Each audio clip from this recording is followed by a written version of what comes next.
Here's how to use the 16-ounce paint tin candle mock-up for when in Photo P or Photoshop.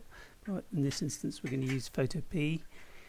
First thing you need to do is double click this layer in the layer stack on the right, called where it says double click Smart Object. Just double click that. Here's the placeholder design. You can replace this with your own by going to File, Open and Place, navigate to wherever you keep designs. So I haven't got one handy, I'll just put anything on there for now.